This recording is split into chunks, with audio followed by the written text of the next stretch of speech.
तो पिछला वीडियो में हमने एक्सेलरेशन के बारे में जाना था और उससे related position time graph, velocity time graph और एक्सेलरेशन टाइम ग्राफ के बारे में समझा था। अगर आप पिछला वीडियो को नहीं देखे हैं तो ज़रूर जाके देखें, जिसका लिंक आपको डिस्क्रिप्शन में मिल जाएगा। इस वीडियो में हम kinematic equation of uniformly accelerated motion के बारे में जानेंगे और हम ये 3 इक्वेशन को डिराइव करेंगे और देखेंगे कि हम किसी भी ऑब्जेक्ट का वेलोसिटी और पोजीशन को कैसे डिटरमाइन कर सकते हैं।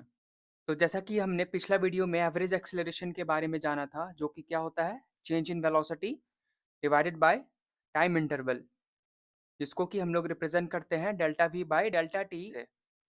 और फिर हमने इंस्टेंटेनियस एक्सेलरेशन के बारे में जाना था, जो क्या होता है, एवरेज एक्सेलरेशन ही होता है, बस उसमें टाइम इंटरवल को श्रिंक करते हैं ज़ीरो की ओर, यानी delta T tends to zero. तो उस केस में जो एक्सेलरेशन आता है उसको हम dv बाई dt से रिप्रेजेंट करते हैं। इस वीडियो में हम, जैसा कि मैंने आपको बताया, कि हम सिंपल इक्वेशन को डिराइव करेंगे, जो कि रिलेट करता है displacement, time, initial velocity, final velocity और एक्सेलरेशन से। तो चलिए हम सबसे पहला इक्वेशन डिराइव करते हैं और देखते हैं कि किसी भी टाइम पे हम कोई भी ऑब्जेक्ट का वेलोसिटी कैसे डिटरमाइन कर सकते हैं। तो इसके लिए हम ग्राफ कंसिडर करते हैं, वेलोसिटी टाइम ग्राफ को। ये वेलोसिटी टाइम ग्राफ है और मान लेते हैं कि at time t equal to 0 पे जो ऑब्जेक्ट का वेलोसिटी होगा, इनिशियल वेलोसिटी, वो v नॉट होगा। और एट एनी टाइम t पे जो वेलोसिटी, फाइनल वेलोसिटी होगा ऑब्जेक्ट का, वो v होगा। तो जैसा कि हमने पिछला वीडियो में देखा था कि एक्सेलरेशन को कैसे डिफाइन करते हैं, change in velocity by time interval. तो यहाँ चेंज इन वेलोसिटी क्या होगा, v2 minus v1 which is equal to final velocity minus initial velocity which is v minus v naught. और टाइम इंटरवल क्या है, t2 minus t1 which is equal to t minus 0। तो यहाँ से हमें क्या मिल जाएगा, वेलोसिटी इज इक्वल टू, इस इक्वेशन को सॉल्व करने पर velocity is equal to v not plus a t. यहाँ पे हम एवरेज एक्सेलरेशन को इंस्टेंटेनियस एक्सेलरेशन ही लेते हैं। क्यों? क्योंकि हम इस केस में यूनिफॉर्मली एक्सेलरेटेड मोशन को कंसीडर कर रहे हैं। उस केस में जो एवरेज एक्सेलरेशन होता है वो इंस्टेंटेनियस एक्सेलरेशन के बराबर होता है। यानी कि हम इस इक्वेशन से क्या डिटरमाइन कर सकते हैं, अगर आपको किसी भी ऑब्जेक्ट का इनिशियल वेलोसिटी दिया गया हो और वो ऑब्जेक्ट एक कांस्टेंट एक्सेलरेशन a से मूव कर रहा है, तो हमें किसी भी इंस्टेंट t पे फाइनल वेलोसिटी को डिटरमाइन कर सकते हैं। तो चलिए इसके लिए हम एक एग्जांपल देखते हैं। क्या है कि find the velocity of the car moving at 4 second if it has initial velocity 8 metre per second and is accelerating with a constant acceleration of 2 metre per second square. यानी तो क्या है कि हमारे पास एक कार है जिसका इनिशियल वेलोसिटी है 8 मीटर पर सेकंड और ये constant acceleration a equal to 2 metre per second square से चल रहा है और ये अभी टाइम t इक्वल टू 0 है। तो हमें डिटरमाइन करना है at t equal to 4 second पे कार का वेलोसिटी क्या होगा। तो टू फाइंड द वेलोसिटी हम इक्वेशन को डिराइव जो हमने किया है उसे अप्लाई करते हैं कि final velocity v is equal to initial velocity plus acceleration into time. तो v नॉट क्या है, 8 metre per second, plus acceleration क्या है, 2 मीटर पर सेकंड स्क्वायर। और टाइम, किस टाइम पे हमें वेलोसिटी को डिटरमाइन करना है, 4 सेकंड पे। तो दिस इज, इसको सॉल्व करने पर हमें क्या मिल जाएगा, 16 मीटर पर सेकंड। यानी कि इस टाइम पे कार का वेलोसिटी क्या होगा, 16 मीटर पर सेकंड, राइट। तो चलिए हम इसे सिमुलेशन से देखते हैं। तो हमारे पास कार का इनिशियल वेलोसिटी क्या लेना था, 8 मीटर पर सेकंड, और कांस्टेंट एक्सेलरेशन कितना लेना था, 2 मीटर पर सेकंड स्क्वायर। और हमें डिटरमाइन करना था कि एट 4 सेकंड पे कार का जो फाइनल वेलोसिटी होगा वो क्या होगा। तो हम ड्यूरेशन सेट करते हैं 4 सेकंड और सिमुलेशन को प्ले करते हैं।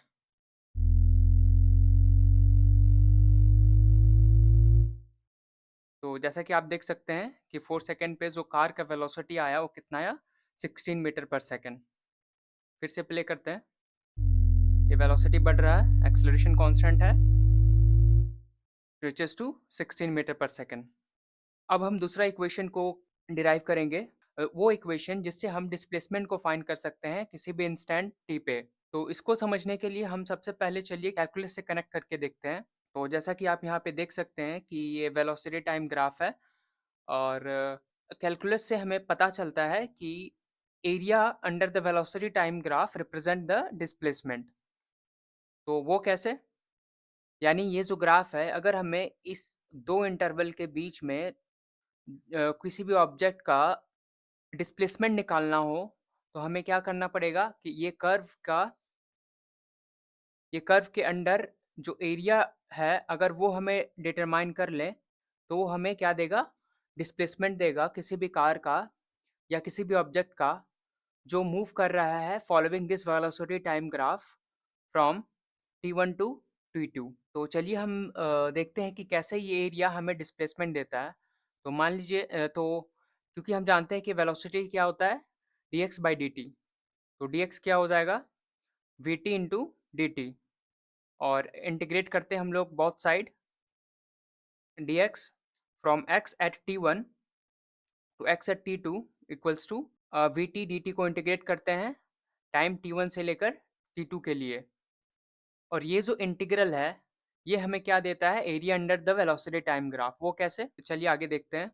तो हम कंसिडर करते हैं सेम वेलोसिटी टाइम ग्राफ को, और for small interval delta T, ये इंटरवल के लिए वेलोसिटी क्या होगा? वो अप्रॉक्सीमेटली कांस्टेंट होगा। वो कैसे? जैसे मान लीजिए कि इस पॉइंट पे, इस टाइम पे जो वेलोसिटी होगा वो कुछ होगा, और थोड़ा सा आगे just a delta T ahead जो वेलोसिटी होगा वो इस पॉइंट पे होगा, यहाँ पे।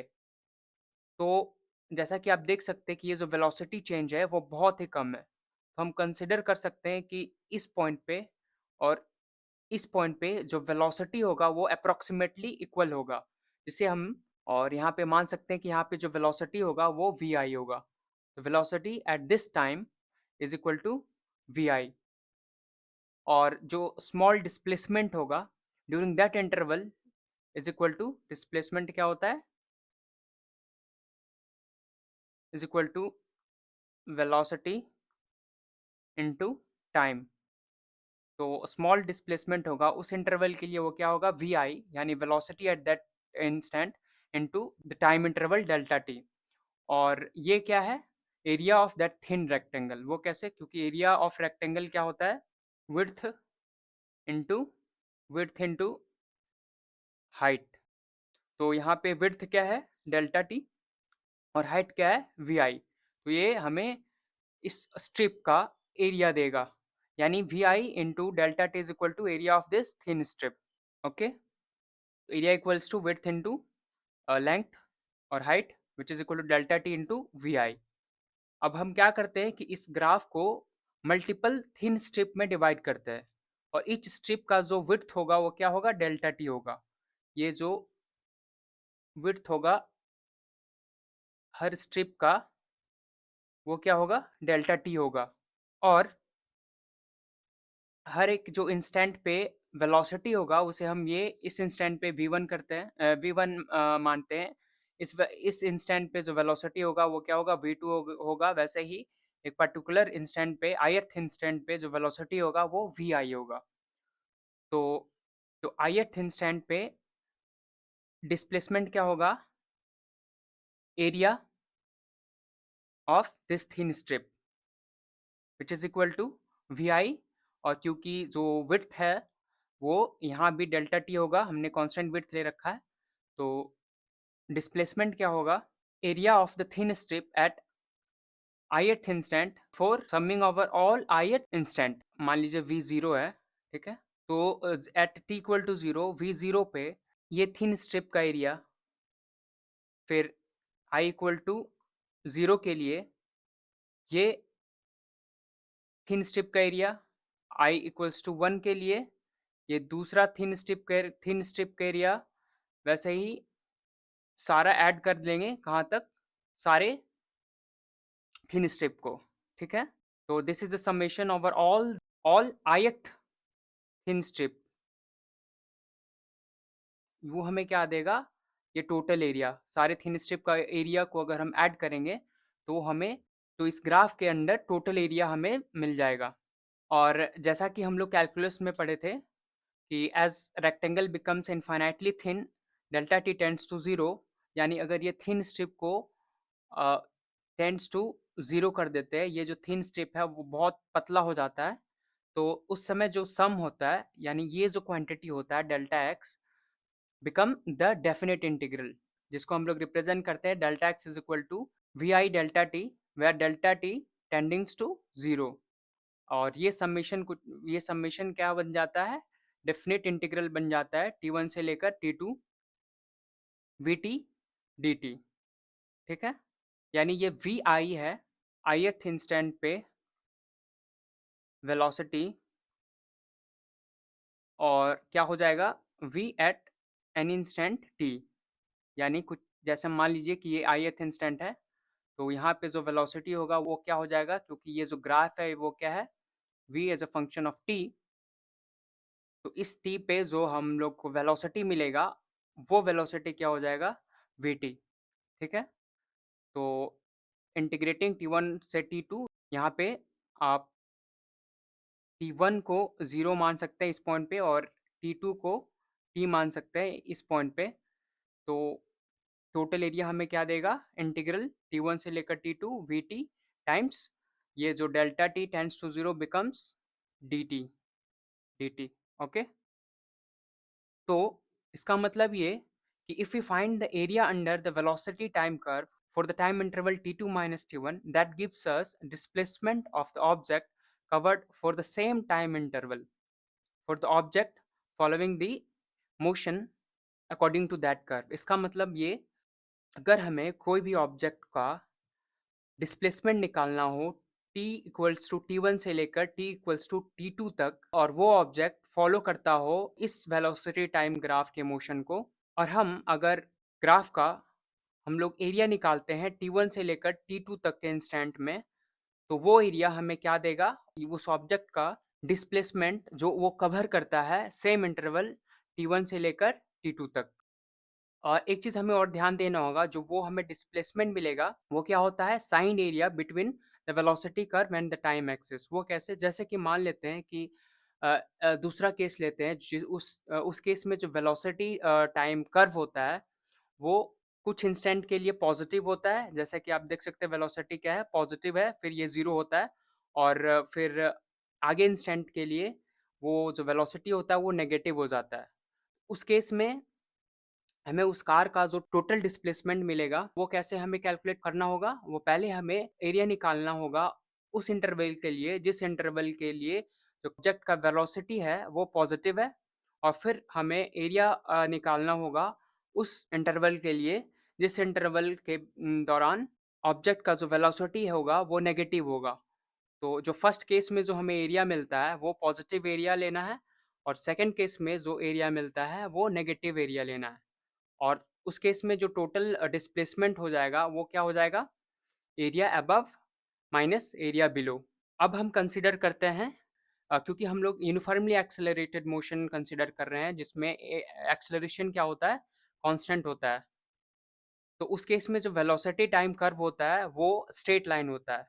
तो जैसा कि हमने पहले देखा था कि किसी भी पार्टिकुलर केस के लिए जो कोई भी ऑब्जेक्ट का जो वेलोसिटी टाइम कर्व होता है वो क्या होता है, स्ट्रेट लाइन ना होकर वो एक जनरल कर्व होता है। लेकिन अगर हम एक्सेलरेशन को कांस्टेंट लेते हैं यूनिफॉर्मली एक्सेलरेटेड मोशन के लिए, तो उस केस में जो वेलोसिटी टाइम कर्व होगा वो क्या होगा, स्ट्रेट लाइन होगा। और इस केस में अ, हमें क्या डिटरमाइन करना है, डिस्प्लेसमेंट। तो जैसा कि हमने पहले जाना कि डिस्प्लेसमेंट इस टाइम इंटरवल 0 से लेकर t के लिए अगर हमें निकालना हो किसी भी ऑब्जेक्ट का जो वेलोसिटी टाइम कर्व ये है, स्ट्रेट लाइन है, तो हमें क्या करना पड़ेगा, एरिया निकालना पड़ेगा इस कर्व के अंडर, और वो जो एरिया हमें मिलेगा वो हमें डिस्प्लेसमेंट देगा सेम ऑब्जेक्ट का जो कि मूव करेगा फ्रॉम इंटरवल 0 से लेकर t तक। तो area under the curve is between instant 0 and t is area of triangle ABC ये ग्रीन वाला, plus area of rectangle OACD ये पिंक वाला। तो एरिया ऑफ ट्रायंगल क्या होता है? Half into base into height. तो यहाँ पे आप देख सकते हैं बेस क्या है? AC which is equal to T, and height क्या हो जाएगा इस ट्रायंगल का? BC which is V minus V naught. और तो half into base T into V minus V naught height plus area of rectangle क्या हो जाएगा? As we know the area of rectangle is width into height. तो width क्या है? 0 to T यानी T, और हाइट क्या हो जाएगा? 0 से V नॉट यानी V नॉट। तो which is equal to half into V minus V naught T plus V naught T। तो इसे फाइनली सॉल्व करने से क्या मिल जाएगा हमें? हाफ। और ये V माइनस V नॉट क्या हो जाएगा? From the first equation we have derived v is equal to v naught plus 80, तो v minus v naught equals to 80। यहाँ v minus v naught का वैल्यू पुट करेंगे 80, तो ये बन जाएगा टोटल हाफ 80 स्क्वायर और ये v naught t, which is finally हमें डिस्प्लेसमेंट क्या मिल जाएगा? x is equal to v naught t plus half 80 square. तो इस इक्वेशन का यूज हम कैसे करेंगे कि अगर हमें कोई भी ऑब्जेक्ट का इनिशियल वेलोसिटी दिया गया हो जो कि कांस्टेंट एक्सेलरेशन a से चल रहा हो, तो हम उस ऑब्जेक्ट का जो वो डिस्प्लेसमेंट कवर करेगा t इक्वल टू 0 से लेकर एट एनी टाइम t, वो हम मेजर कर सकते हैं। तो चलिए हम इसे एक एग्जांपल के जरिए समझते हैं। इस एग्जांपल में क्या है कि a car has initial velocity 8 metre per second. ठीक है?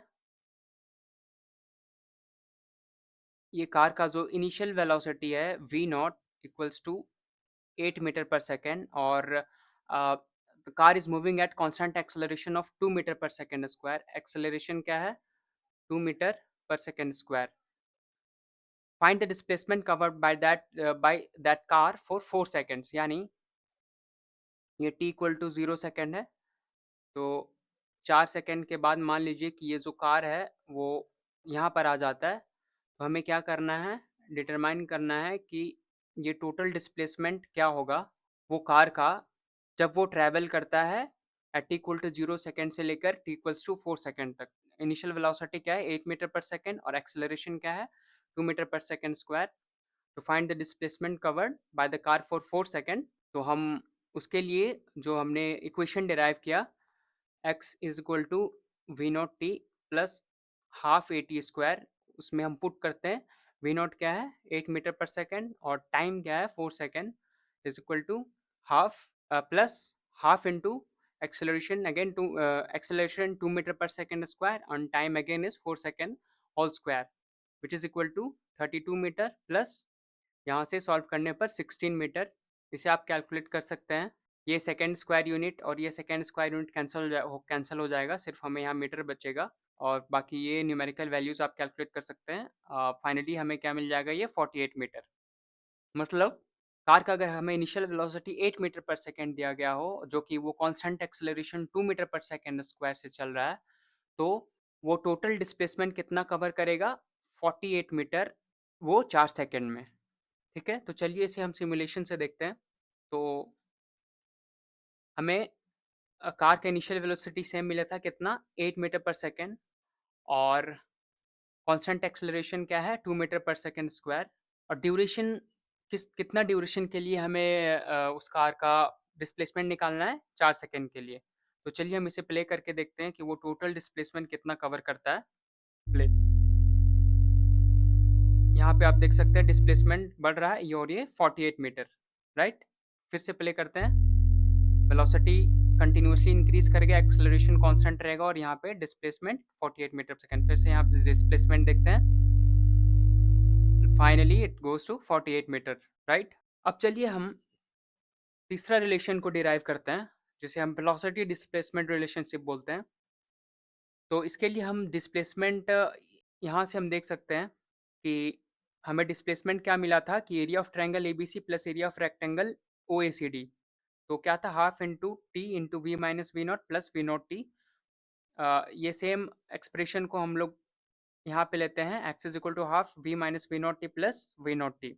तो इसमें हम सिर्फ मैथमेटिकल मैनिपुलेशन करते हैं। ये क्या हो जाएगा? Is equal to half v t minus half v not t plus v not t, which is equal to ये v not t minus half v not t equals to half v not t, और ये half v t, which is equal to t common आएगा v plus v not by two, तो x is equal to, हम इस वाले expression को v बार या average velocity मानते हैं, और ये t। तो ये v बार एवरेज वेलोसिटी क्यों? क्योंकि हमें जैसा कि पता होता है कि एवरेज ऑफ टू नंबर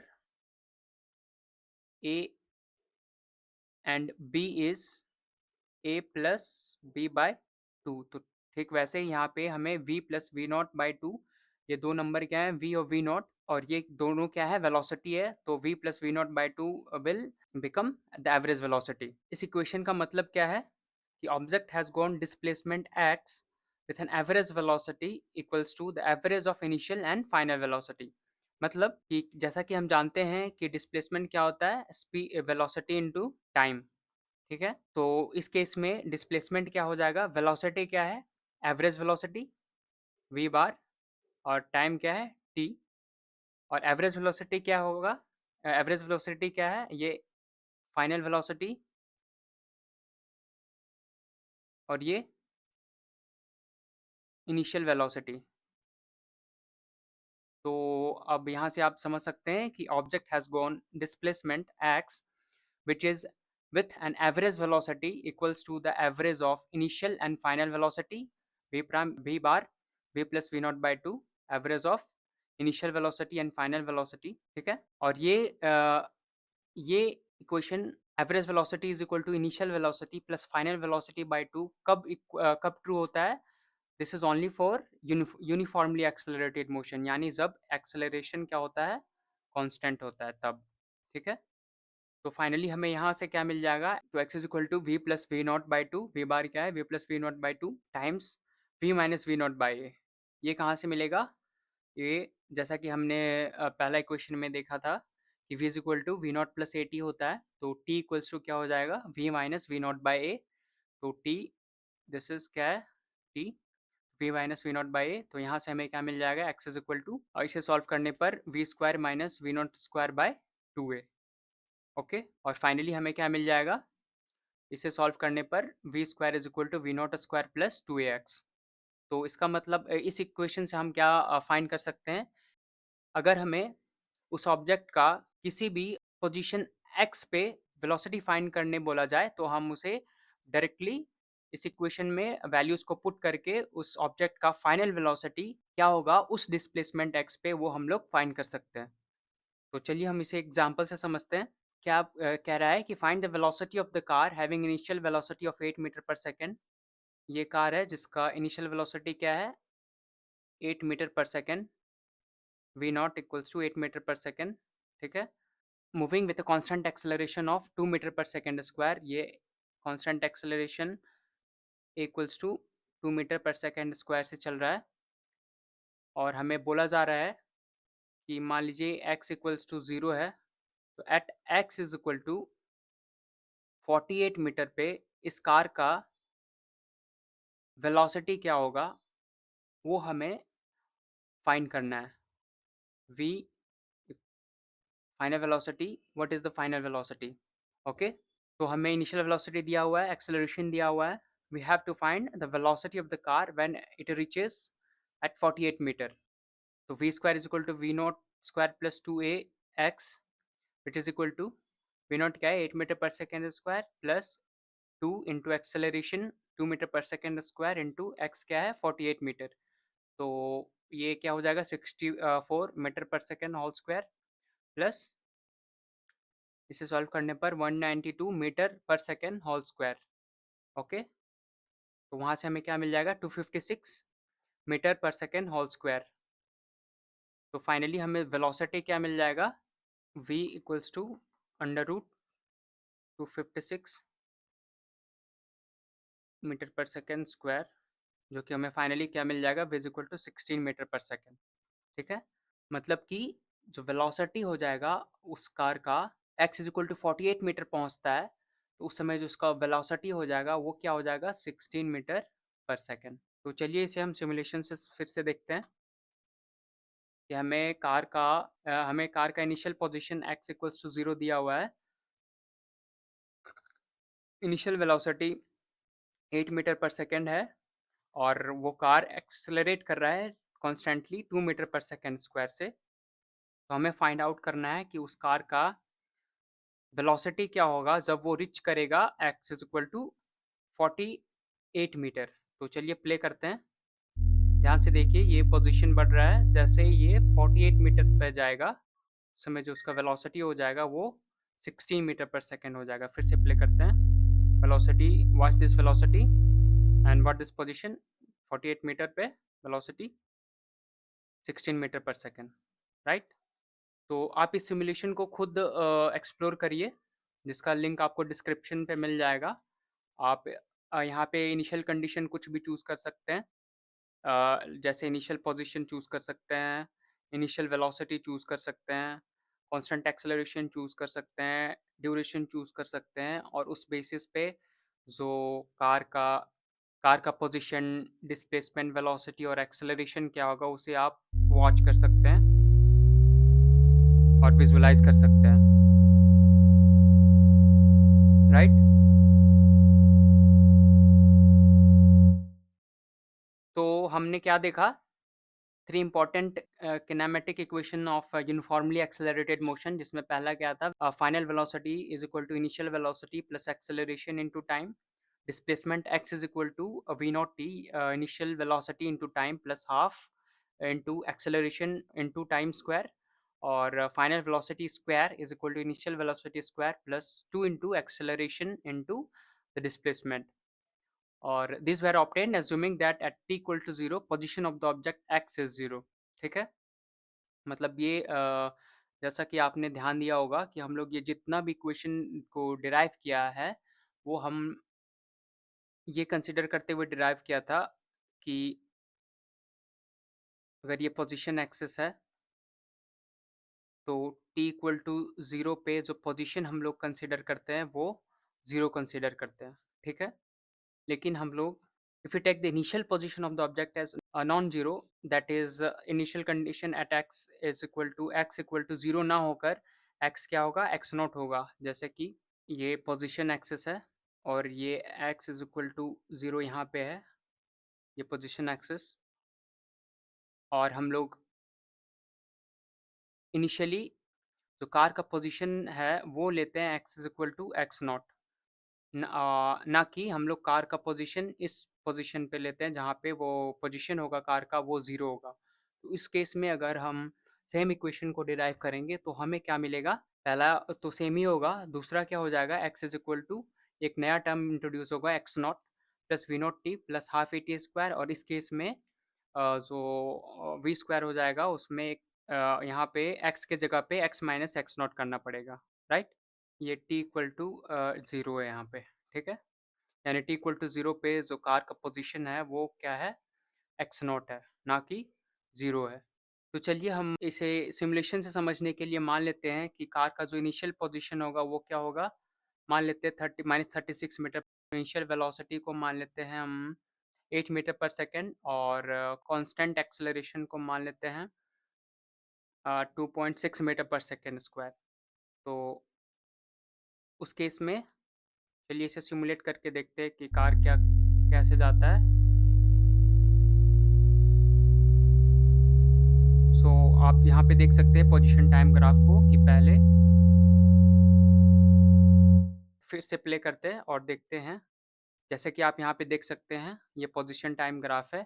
तो इनिशियली जो कार था वो -36 मीटर पे था और वो उसका जो पोजीशन है वो बढ़ के 0 होता है, फिर वो बढ़ता जाता है और ये पोजीशन 247 मीटर 247.20 मीटर हो जाता है finally at equal to 12 second पे, ठीक है।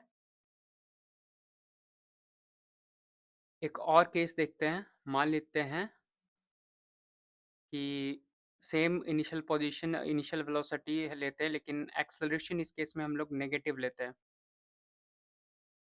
ठीक। तो उस केस में क्या होगा कि इनिशियल पोजीशन क्या है? -36 मीटर पर सेकंड। एक्सेलरेशन क्या है? नेगेटिव है। लेकिन जो इनिशियल वेलोसिटी क्या है वो फॉरवर्ड डायरेक्शन में। तो आप इमेजिन करिए कि कार किधर मूव करेगा पहले। क्योंकि इनिशियल वेलोसिटी फॉरवर्ड है तो कार पहले आगे जाएगा और क्योंकि एक्सेलरेशन पीछे की ओर है तो वो उसका जो कार का फॉरवर्ड जो वेलोसिटी होगा वो डिक्रीज़ होना शुरू होगा, जिसको कि आप यहाँ ग्राफ से भी देख सकते हैं कि ये वेलोसिटी डिक्रीज़ होता जाएगा। चलिए प्ले करते हैं, वेलोसिटी घट रहा है, वेलोसिटी 0 हो गया। अब क्योंकि एक्सेलरेशन नेगेटिव है, तो वो कार फिर से वो पीछे जाना शुरू कर जाएगा और उसका वेलोसिटी बढ़ता जाएगा, राइट? और चलिए हम लोग सेम केस के लिए जिसमें initial position of the car क्या है, -36 मीटर और वेलोसिटी 8 मीटर पर सेकेंड, और जो कि constant acceleration -1.6 metre per second square से चल रहा है। तो उस केस के लिए पता किया था कि जो टोटल डिस्प्लेसमेंट जो कार का होगा उस ड्यूरेशन के लिए, जैसे कि यहाँ आप ड्यूरेशन 12 सेकंड लेते हैं 0 से लेकर 12 सेकंड के लिए, तो उस केस में क्या होता है, area under the velocity time graph. तो हम सिर्फ वेलोसिटी टाइम ग्राफ देखते हैं और हमें इस केस में जो कार का डिस्प्लेसमेंट निकालना है ड्यूरेशन 0 से लेकर 12 सेकंड तक के लिए, तो हम उस केस में क्या करते हैं, अगर हम एरिया डिटरमाइन करते हैं ये कर्व के अंदर, तो हमें क्या देगा, वो डिस्प्लेसमेंट देगा सेम कार का, जो वो कवर करेगा फ्रॉम टी इक्वल टू 0 से लेकर टी इक्वल्स टू 12 सेकंड तक। ठीक है, तो चलिए हम एरिया देखते हैं। Let us play the simulation. देखिए ये एरिया क्या है, पॉजिटिव है, जिसको ग्रीन एरिया से दे सकते हैं, और ये फिर से जब वेलोसिटी पीछे हो जाता है, वेलोसिटी नेगेटिव होता है, तो एरिया क्या होता है उस केस में, हम लोग को नेगेटिव एरिया कंसिडर करना पड़ता है, जैसा कि हमने यहाँ पे देखा था। ठीक है, ये पॉजिटिव एरिया, ये नेगेटिव एरिया, ठीक वैसे यहाँ भी ये पॉजिटिव एरिया और ये नेगेटिव एरिया, और ये पॉजिटिव एरिया का जो वैल्यू होगा वो क्या होगा, +20 metre, half into base into आई हाइट से यहाँ पे कैलकुलेट कर सकते हैं। और सेम यहाँ पे negative area half into base into height से -39.2 मीटर। तो टोटल एरिया क्या हो जाएगा, +20 -39 which is equal to -19 metre, right? यानी कि अगर हमें किसी भी ऑब्जेक्ट का डिस्प्लेसमेंट निकालना हो टाइम इंटरवल, किसी भी टाइम इंटरवल के लिए, तो हमें क्या करना पड़ेगा कि उस ऑब्जेक्ट का जो वेलोसिटी टाइम ग्राफ है, उस ग्राफ के अंडर अगर हम लोग टोटल एरिया कैलकुलेट कर लें, तो वो हमें डिस्प्लेसमेंट देगा, राइट? तो फिर से प्ले करके देखते हैं, रीसेट, प्ले द सिमुलेशन। ये वेलोसिटी क्या है, पॉजिटिव है, ये पॉजिटिव एरिया, वेलोसिटी 0 हुआ, फिर वेलोसिटी नेगेटिव हो गया, उस केस में हमें नेगेटिव एरिया कंसिडर करना पड़ेगा, एंड फाइनली हमें टोटल एरिया ऐड करके जो वैल्यू आएगा वो डिस्प्लेसमेंट आएगा कितना, -19 मीटर, राइट? -19 मीटर। अब चलिए हम फ्री फॉल को देखते हैं। इस केस में हम लोग क्या करते हैं कि मान लीजिए कि हमारे पास एक टावर है 50 मीटर का, और हमारे पास एक बॉल है, ठीक है? हम क्या करते हैं, इस बॉल को ड्रॉप करते हैं, तो इनिशियल वेलोसिटी क्या होगा उसका, 0, और उस केस में जो ये बॉल होगा वो मूव करेगा at a constant acceleration of what, acceleration due to gravity, which is equal to -9.8 metre per second square. तो वी नॉट है हमारे पास, एक्सेलरेशन है, तो हमें क्या फाइंड करना है, velocity at any time T, या फिर displacement cover by that ball for any time T.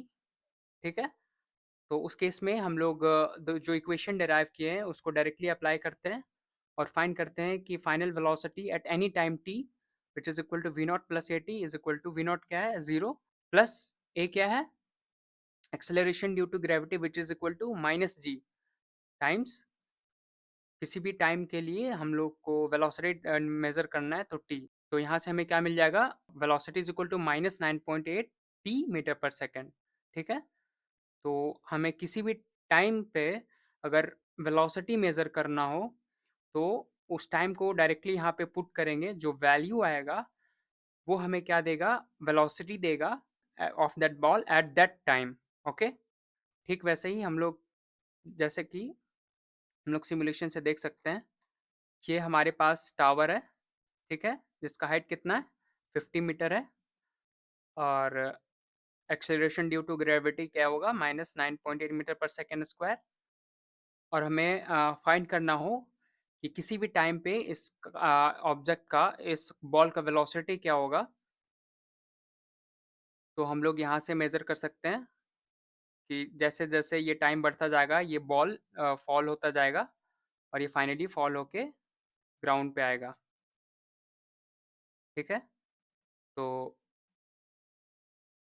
तो आप यहाँ से देख सकते हैं कि किसी भी टाइम पे उस बॉल का जो वेलोसिटी होगा, वो यहाँ से आप देख सकते हैं। ये टाइम t इक्वल टू 0 पे वेलोसिटी 0 है। जैसे-जैसे टाइम बढ़ता जाएगा, उस बॉल का वेलोसिटी बढ़ता जाएगा। यहाँ -18 हुआ, ये बढ़ के फाइनली जब बॉल ड्रॉप होगा, तो उस केस में जो वेलोसिटी होगा बॉल का, वो क्या होगा? -31.4 मीटर पर सेकंड, ठीक है? किस टाइम पे? At time t equals to 3.18 second, ठीक है? तो इसे प्ले करते हैं, रीसेट, प्ले। जैसे-जैसे बॉल नीचे ड्रॉप हो रहा है, टाइम बढ़ता जा रहा है, वेलोसिटी बढ़ता जा रहा है। फिर से प्ले, टाइम बढ़ता जा रहा है, वेलोसिटी बढ़ता जा रहा है और फाइनली ये ड्रॉप हो जाता है, ठीक? ठीक वैसे ही हम लोग बाकी इक्वेशन को अप्लाई कर सकते हैं इसमें। जैसे कि पोजीशन को डिटरमाइन करने के लिए किसी भी टाइम पे वैल्यू पुट करेंगे तो हमें फाइनली क्या मिलेगा? x is equal to -4.9 t square metre, यानी किसी भी टाइम पे हम लोग पोजीशन डिटरमाइन कर सकते हैं। ठीक वैसे ही अगर हमें वेलोसिटी डिटरमाइन करना हो किसी भी पोजीशन x पे, तो हम लोग वैसे ही वैल्यूज़ पुट करके वेलोसिटी हमें क्या मिल जाएगा? √19.6 वाई मीटर पर सेकंड, ठीक? यानी किसी भी पोजीशन y पे उस बॉल का वेलोसिटी डिटरमाइन करना हो तो हम लोग को ये इक्वेशन से मिलेगा, राइट? तो चलिए फिर से सिमुलेट करते हैं, रीसेट इट, थोड़ा स्लोली देखते हैं, 0.5 स्पीड से, play the simulation. Ball drop हो रहा है, वेलोसिटी बढ़ रहा है, एक्सेलरेशन कांस्टेंट है, पोजीशन फाइनली 0, राइट? तो होप ये वीडियो आपको अच्छा लगा हो और आप kinetic equation of uniformly accelerated motion को अच्छे से समझ पाए हों। अगर आपको ये वीडियो अच्छा लगा हो तो ज़रूर लाइक करें और सब्सक्राइब करें ताकि आपको आगे आने वाले वीडियो का नोटिफिकेशन मिलता रहे। और मिलते हैं हम अगले वीडियो में अगले चैप्टर के साथ, मोशन इन प्लेन, राइट? तब तक के लिए थैंक यू।